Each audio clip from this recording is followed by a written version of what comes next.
Hey, this is Riley, host of the Sleep Experience Podcast. The Sleep Experience Podcast, we interview health experts and teach our community how upgrading their sleep is the one thing that they need to unlock their biological code and maximize their performance in an effortless way by doing more with less. Do you want to become a productivity machine, have genius ideas automatically pop into your mind, stop feeling so stressed, build better relationships, and generate more income? Optimizing your deep sleep can do just that. Visit www.thesleepconsultant.com to learn more. My guest today is Michael Cordova. Michael is a board member at the Floatation Tank Association and a passionate advocate of flotation therapy, inspired by a transformative session in 2010. He opened his Floatation Therapy Centre in 2015, helping thousands, including Thames Valley Police Federation, Hampshire Police Federation, the British rowing team, the long COVID patients through the long COVID clinic at the Royal Berkshire Hospital. Michael has delivered the world's first ever TED Talk on flotation in 2017, presented at the main Float conference in 2020, and that was featured in the Telegraph's Small Business 100.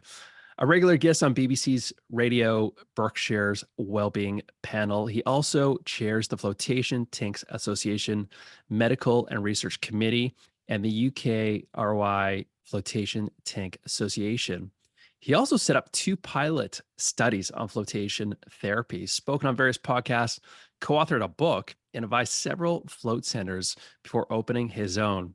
His journey has fostered personal and professional growth, marked by significant contributions to research, public education, and industry leadership, showcasing his dedication to enhancing well-being through flotation therapy. Michael, welcome to the show. Thanks. It's quite an introduction, but yeah, thank you. Yeah, it's really amazing everything you've done, and in particular with sleep. I think people do a lot of the typical top 10 sleep hygiene list, but they're still experiencing a lot of these issues. And I do have to say, of all the different tools that are out there, having done this for 8 to 10 years now, flotation is probably one of the best things that somebody can do for their sleep, their healing, and just their journey is, how can we get more done, more healing, more recovery, more recharge done in a shorter period of time? And we'll get into all this, but I'm just really curious with you, what was your journey getting into flotation?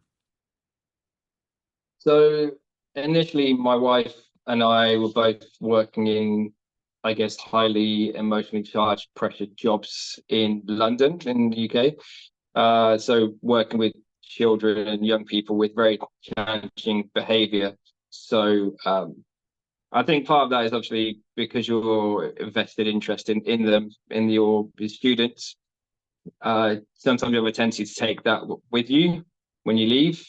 And it's very tiring, obviously, emotionally and physically draining. So I think at the time, we both suffered with some levels of anxiety. We were working through different things ourselves. And obviously, whatever the kids were going through, it kind of triggered certain kind of emotions and feelings within us, and that's kind of part of the reason why we started floating. It was a very useful and very great tool for helping us to, like I say, in terms of improving our quality of sleep, reducing levels of anxiety, allowing us to work through things and just process, different thoughts, emotions, or just to completely switch off at times in an environment where it's like quiet and safe.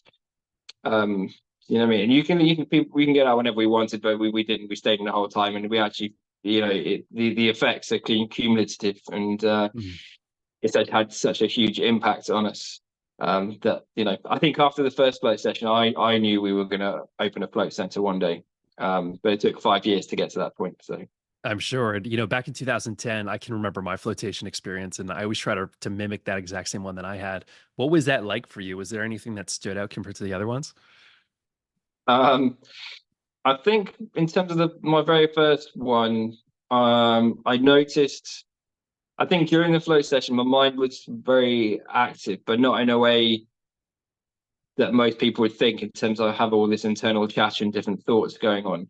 It was more, I had a lot more visuals during those sessions, a lot of things like shapes and patterns and people's faces, but it was all how like hand drawn, lots of black and white sort of patterns and shapes, and I saw some colors, and it was a very out there kind of experience. I felt very well rested after, and I had the best sleep I've ever had after that first session. I was just like I want to lose sensation. You're in the water, and you get into that weightless sort of environment. It just, your body just completely relaxes. It just does it by itself. There's no, it's magic, I think. Yeah, there's no forcing it. You suddenly ease into it because there's nothing else to do. And I guess for someone who hasn't heard of floating before, could you give a brief overview of what a float tank is and how exactly it works? Okay, so there's a whole different range of obviously styles of float tanks. You can get float rooms and the float cabins and the float pods. So they're usually around anywhere from 6 to 7 foot long, about anything from 4 to 5.5 feet wide.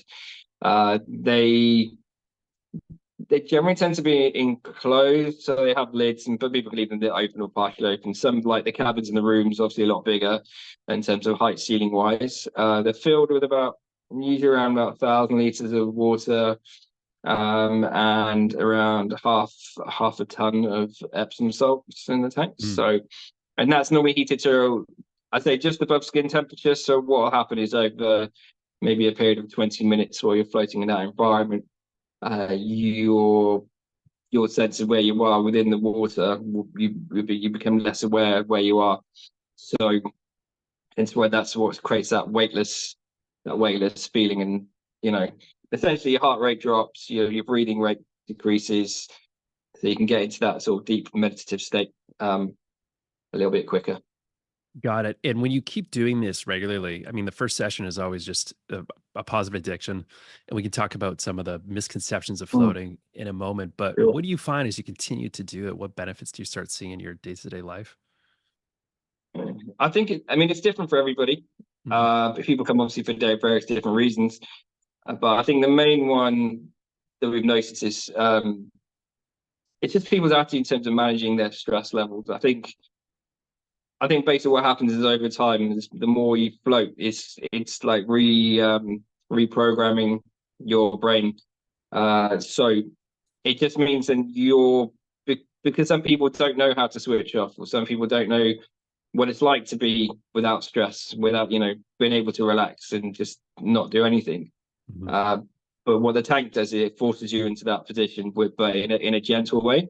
So over time, we've found that even with other little case studies and things we've done, that people's how they manage their stress is a lot better. So they don't get stressed out so quickly, or they don't react to situations that come up fast. Do you know what I mean? They take their time, they step back, and they process those thoughts before acting on. Do you know what I mean? Because sometimes people can be very reactive to certain situations. Sure. You know what I mean? So yeah, we've had clients that have had that. Like, we had a client that came, she came just to float and just to relax, and she had a phone call whilst in reception from a family member, basically, and it probably wasn't like great news, and then something happened. But she went in and she did the float, and actually when she came out afterwards, she told me all about it, and she said, "Oh yeah, well, normally she would react to the situation, even preempting, saying, okay, well, I'm going to take this time to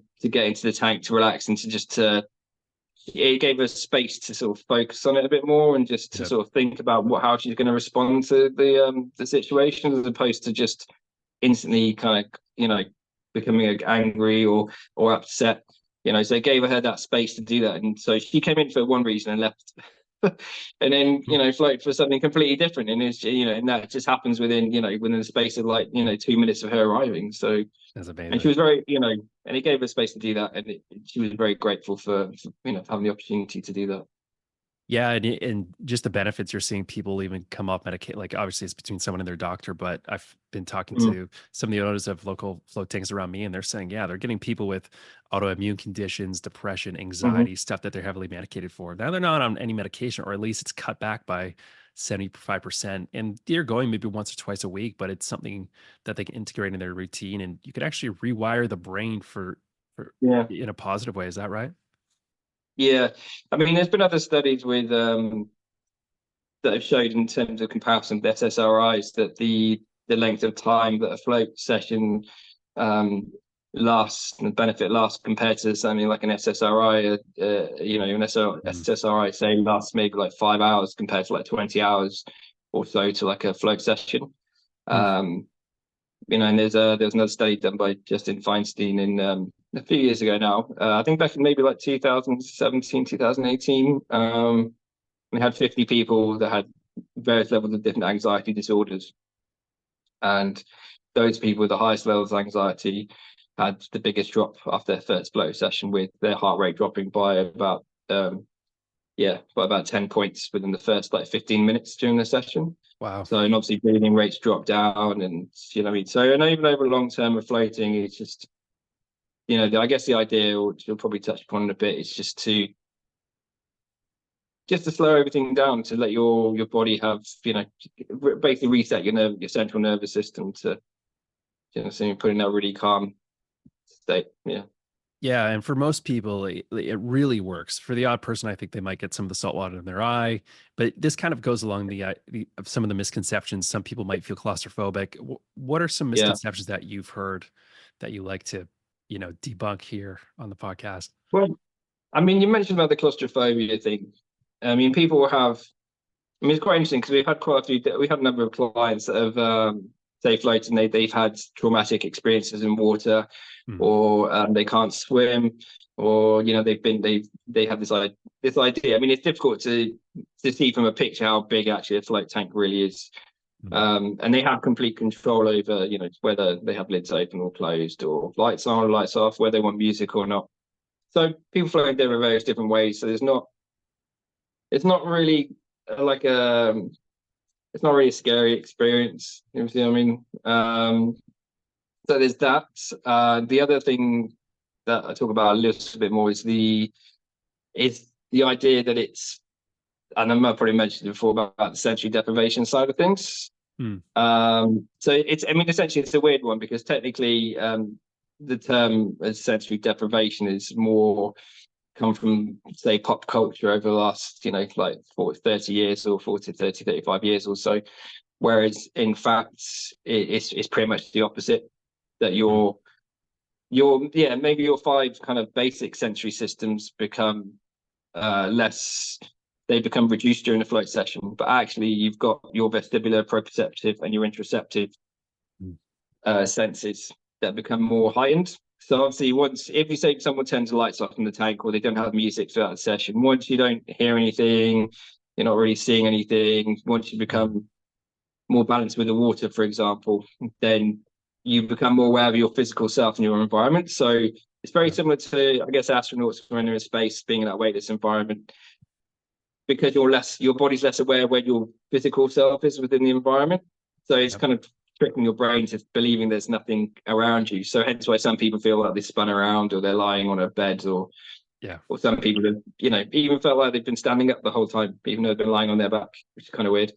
But it's more the interoceptive thing that's the more interesting bit, because that's you become more aware of all your internal senses, I guess, like your heart rate, your breathing, how your body actually feels, because it's very rare on a day-to-day basis, unless people are suffering with specific chronic conditions, to know how your body actually feels, because you've got so much sensory stuff going on all the time. So if you reduce anything that's coming in externally, your internal bit's a bit more heightened. Do you see what I mean? So the idea, for example, with people with anxiety, or so we had a lady come in, she had long COVID, she was suffering long COVID, and she was having panic attacks twice a day, maybe 5-6 times a week. I mean, after her first float session, she had maybe 1-2 panic attacks the whole week. So essentially what the idea is with the interoceptive side of things is you're creating new positive associations with your breathing, obviously, and your breathing and your heart rate. So normally, obviously, people have anxiety or panic attacks, your breathing rate's going to go up, your heart rate's going to go up. So if you're in an environment where that's slowing down to potentially 4 to 5 breaths per minute, and your heart rate's dropping by 10 to 15 points over a very short period of time, what your body is then recognizing, it's retraining itself and relearning, and saying that all these 2 organs that are normally something that's associated with something negative are actually, this is an environment that's positive. So when you're outside, if a situation is going to occur, if you can take yourself back into the tank, into that mindset in that point, then it's all positive, because you're just helping to manage, those kind of panic attacks and anxiety attacks before they get to that peak. Do you see what I mean? So Yeah, it's an yeah, anchor. that's It's an anchor to when it happens. exactly. Yeah.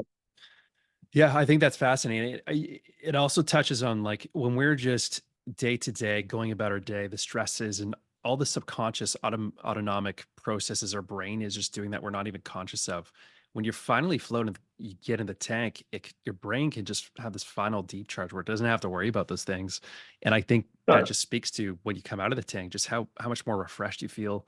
And also in a float tank, isn't there like 1,000 pounds of Epsom salt Yeah. inside of there, which Mhm. relaxes your muscles and body? So it's like an Epsom salt bath you typically take, and that causes part of that floating, but it's so Uh-huh.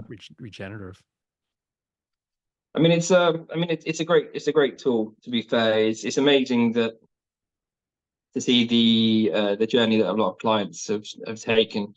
And in terms of everything from recovery to even from the mental side of things and but also all the physical side of things that can cause people issues when they sleep. An interesting thing actually related to sleep as well, which is I find quite funny, is that we get a lot of clients that sometimes they can't sleep on their back at home, or Mm. they struggle to sleep right when they're back. But when they're in the tank, they get to that point where they just get into that they're not quite in a deep sleep, but they get into that sort of deep meditative state. So they're not awake, but not asleep, but not quite awake. It's do you know what I mean? But it's weird. But because there's no pressure, there's nothing there. Um, but I guess that may highlight the importance of getting the correct mattress in the right bed. I'm guessing because Yeah. that's the thing we don't really think about. Yeah. Spend a lot of time asleep. Well, a lot of us do, and yeah, but it's interesting. I mean, I've done, and we've done it for clients when we've done overnight float sessions for like 8 hours and 6 hours and what have you. And I've got data on that. I track sleep data on my Aura Ring for overnight float sessions and what have you as well. So Yeah. yeah, It's it's interesting.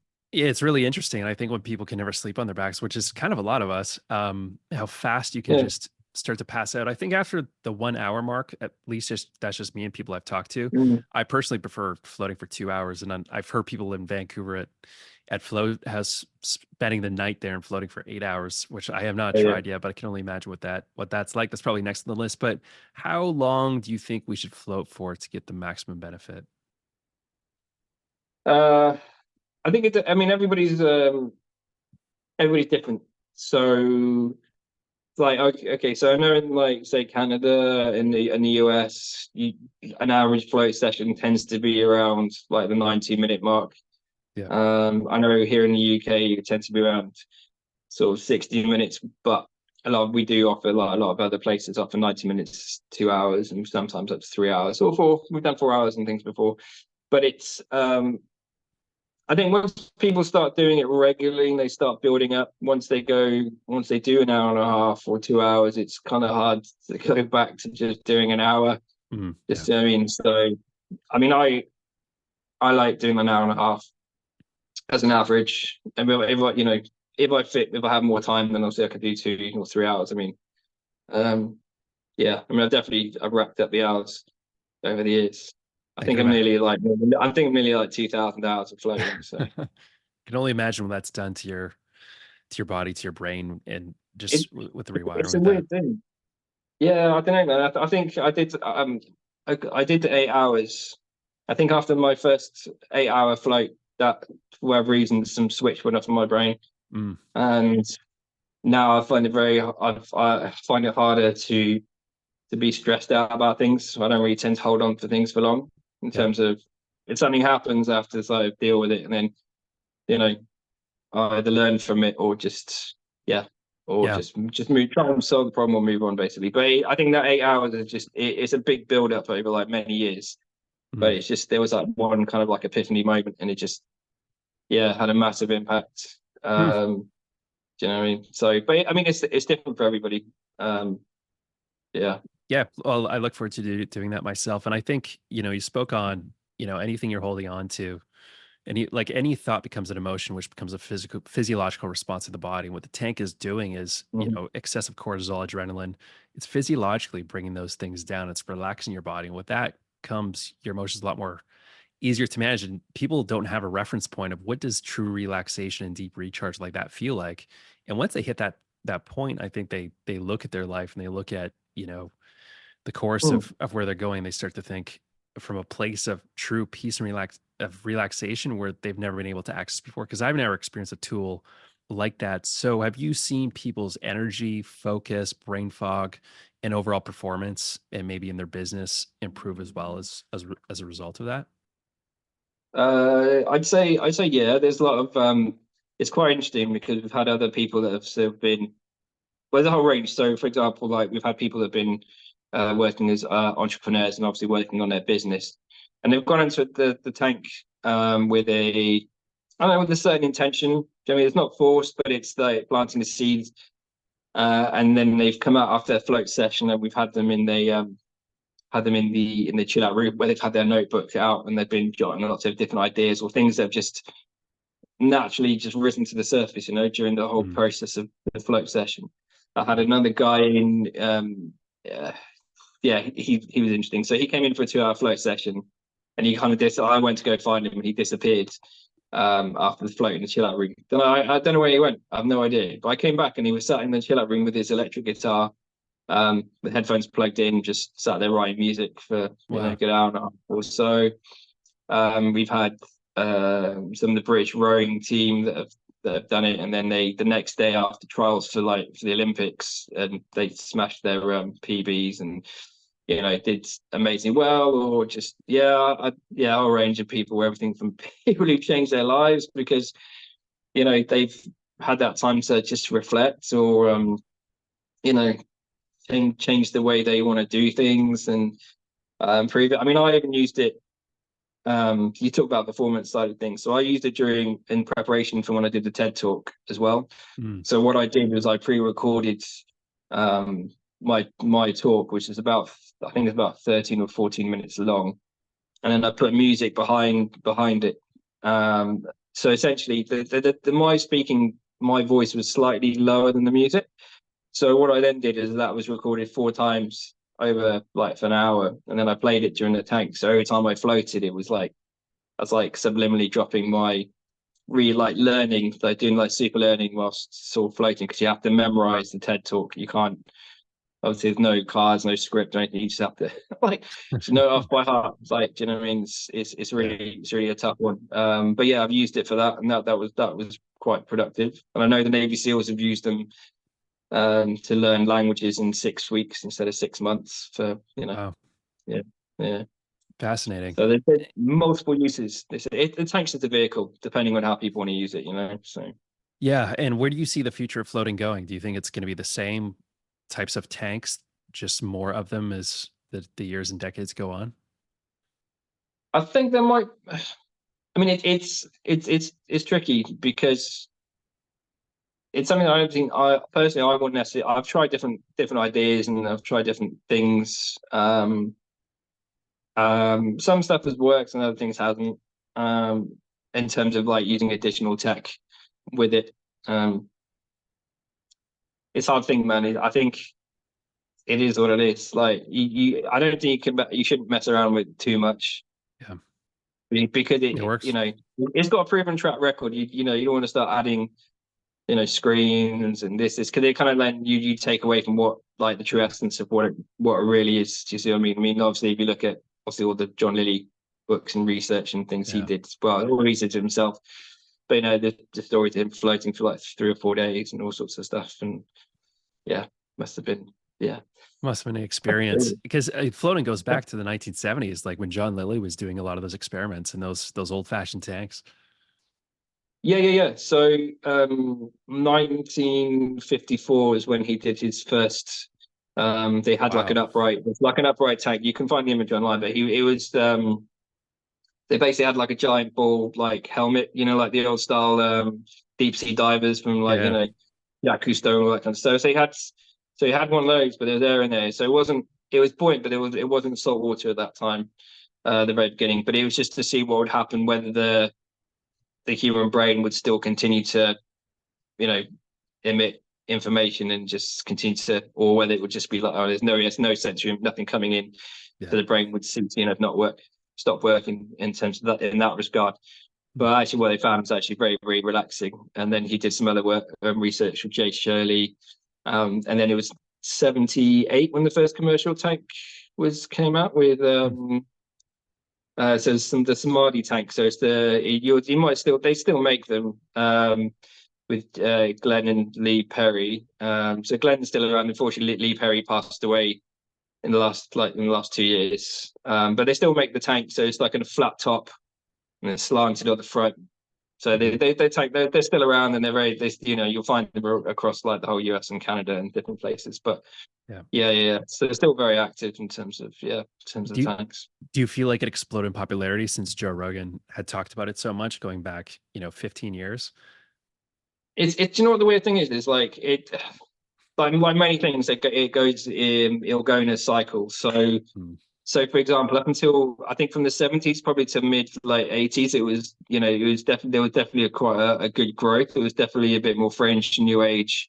Then it took a bit of a dip during the whole kind of AIDS thing at the time, because there was lack of information and just generally, knowledge and education, because there wasn't. So a lot of places and a lot of, I guess, other Spartan places may have suffered during that period of time.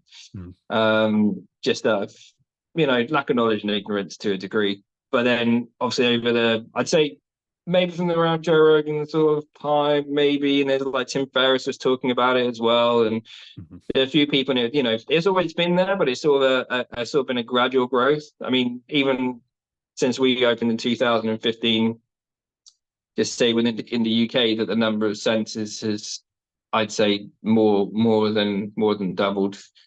And same like US and in Canada as well. As well as globally, there are more centres that have, even in the last few years, there've been a few centres in India.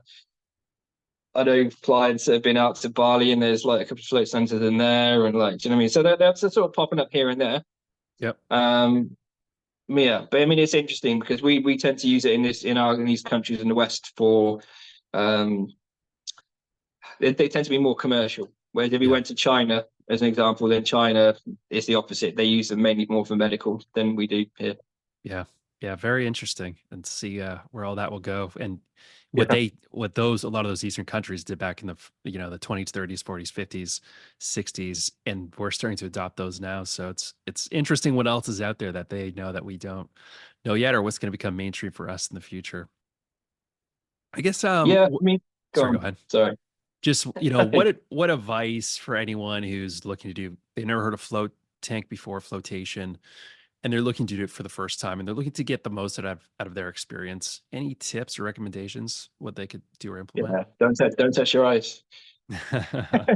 Yeah, speaking from Keep your experience. hands away from your eyes. Yeah. No, there's I think some of the biggest things is like these. So I'd say some of the biggest tips is it's obviously hard because obviously people put a lot of reviews, and there's a lot of, if you read online and people have certain expectations. I think that's the biggest thing in life anyway. If you say your expectation too high, you're always going to be disappointed.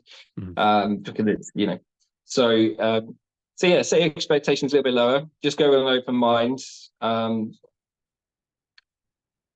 Don't be too concerned if you don't switch off straight away, because that's not, so it's a natural thing. Especially for your first flight, because it's a new environment, it's going to be new sensations, new feelings. It might be the first time in maybe forever that you've ever spent time alone with yourself, but just with your thoughts in the tank. I'd say be aware of your thoughts, but not engage with things too much unless certain things pop up that might grab your attention. But things like that you can then obviously investigate and look at further outside of the tank later. And I think, just you don't feel as well you have to stay still the whole time. That's the other thing. Some people feel like don't feel like they need to move. But if you feel like you need to move, then you should, because sometimes your body just needs that extra movement for stretch, or feel like the sensation. It's new, and it's good to get it out of your system. And especially say people, athletes, or certain injuries and things, because the environment lends itself to no resistance and no pressure on your joints and muscles, and having time to like do stretches or what have you. I've got clients that do yoga chanting in there sometimes or what have you. It's just nice to, especially from pregnant mums as well and things like that. It's just nice to have that bonding time, So yeah, there isn't like a right way to float apart from face down. And definitely just keep your hands away from your eyes basically, and leave a towel just outside the tank just in case you need to grab it. Yeah, But apart from that, just go with the flow, man. That's it. Just go with it. Yeah, that's great. I also agree that it's one of the best places for stretching and having that mobility that I've had nowhere else. But thank you so much today for coming on today, Michael. And if people want to learn more about you, where can they visit? Well, they can head to if they head to our website at www.floating-point.co.uk. We have a whole ream of different blogs. Even on our press side of the page, then there's links to the TED talk, my talk from the Float conference, which is more about visuals and hallucinations and why the scientific reasons why that happens in the tank. That's that'd be interesting. So a load of information on our website, links to get our book and all that kind of stuff is on there. Okay, great. We'll put all that down in the show notes below. Thank you so much. And thank you guys for tuning in today. Hope you enjoyed the show. If you'd like to learn more about how sleep can benefit your personal and business life, visit thesleepconsultant.com. Until next time.